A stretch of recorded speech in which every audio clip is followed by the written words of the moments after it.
Lieutenant general retired Faiz Hamid का court martial. Rana सना ने अफवाज पाकिस्तान के इक़दाम को पाकिस्तान की तकरीम में इजाफे का बाइस करार दे दिया। वज़ीर आज़म के मुशीर बराए सियासी उमूर राना सनाउल्लाह ने दो टूक पैगाम दिया कि फैज हमीद को तहवील में लेने और कोर्ट मार्शल का इक़दाम पाक फौज के एहतराम और इज्जत में संगे मील साबित होगा। निजी टीवी से गुफ्तगू में राना सनाउल्लाह का कहना था कि फैज हमीद के खिलाफ कुछ चीजें साबित हो चुकी हैं, इसलिए फौजी तहवील में लिया गया। कोर्ट मार्शल के अमल को फौजी तरीकाकार के मुताबिक आगे बढ़ना है। फैजाबाद धरने के मुआहदे में फैज हमीद के दस्तखत हैं।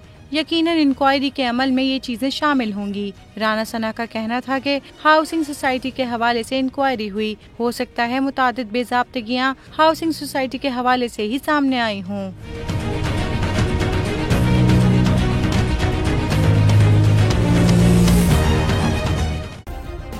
सब्सक्राइब करें और बेल दबाएं ताकि कोई खबर रह न जाए।